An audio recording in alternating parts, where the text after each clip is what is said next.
Le tribunal militaire d'Abidjan a condamné jeudi à la prison à perpétuité 3 militaires fidèles de l'ex-président Laurent Gbagbo pour l'assassinat en 2002 du général Robert Keyi, ex-chef de la junte en Côte d'Ivoire. L'avocat de la défense exprime sa déception contrairement à celui de la partie civile. Je suis déçu mais pas découragé. Vous savez, l'avocat ne se décourage pas tant qu'il y a une voie de recours. Au sortir de cette salle, nous allons former pouvoir contre cette décision parce que nous estimons que nos clients ne méritent pas d'être condamnés à vie puisque l'accusation n'a pas été en mesure de produire des preuves accablantes contre nos clients. Après 14 ans d'attente, nous estimons que le tribunal, avec tous les éléments qui étaient en sa possession, a rendu une décision juste. La preuve, le tribunal a acquitté certaines personnes et a condamné d'autres. Nous sommes satisfaits.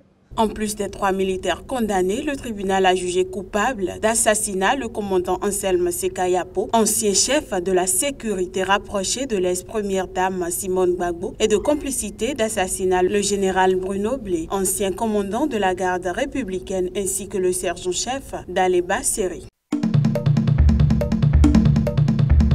Le ministre français Manuel Valls a qualifié jeudi soir à Bamako la lutte contre le djihadisme de combat contre la barbarie, assurant que son pays se portait garant de l'accord de paix au Mali où il intervient militairement depuis 2013. La France est engagée pleinement, totalement, car elle savait bien que se jouait ici un combat essentiel, celui de l'humanité contre la barbarie et l'obscurantisme. La menace terroriste ne vise bien sûr pas que la France et le Mali. Aucun continent, aucun pays n'est à l'abri. C'est une menace globale à laquelle nous devons faire face.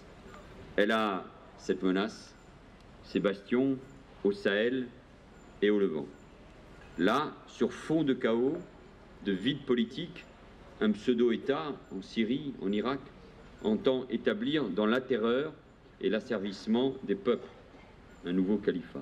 Manuel Valls ajoute par ailleurs qu'il faut défendre la liberté et vante les résultats du combat commun que mènent depuis 3 ans la France et le Mali contre le terrorisme. Nous avons la volonté, je viens de le rappeler au président Keïta, de poursuivre cet engagement parce que la lutte contre le terrorisme, contre la violence, c'est un combat commun que nous menons avec le Mali, ici depuis 3 ans et avec des résultats qu'il faut saluer, car la démocratie est aujourd'hui de nouveau là, au Mali, et la réconciliation est en marche. Et c'est ça qui me paraît important, mais il faut faire le point pour voir tout ce qui peut être amélioré pour gagner en efficacité contre ces groupes terroristes et contre la barbarie qui cherchent à frapper les valeurs communes que nous partageons avec le Mali. La visite du Premier ministre français se poursuit ce vendredi avec notamment un déplacement à Gao, plus grande ville du Nord Mali, puis il se rendra samedi au Burkina Faso pour rencontrer le nouveau président Roch Marc Christian Kaboré. Le président du Niger, Mahamadou Issoufou, a tenu un meeting jeudi dans un stade plein à Niamey avant l'élection présidentielle du dimanche.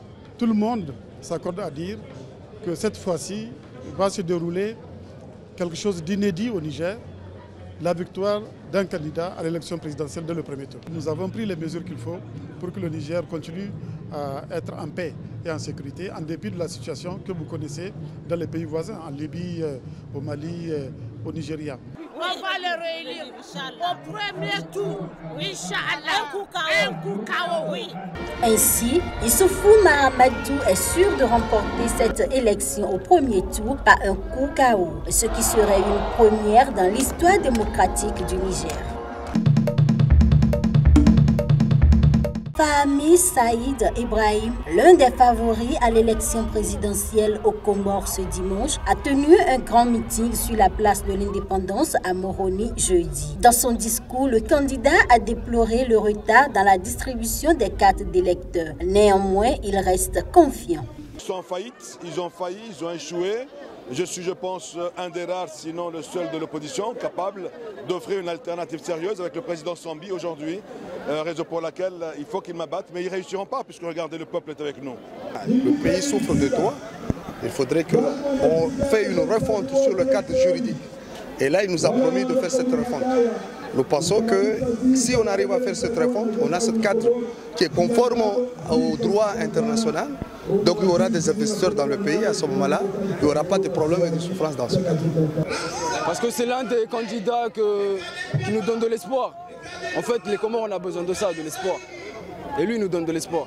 Parmi Saïd Ibrahim, petit-fils de sultan, est soutenu par l'ex-président Ahmed Abdallah Sambi au pouvoir de 2006 à 2011.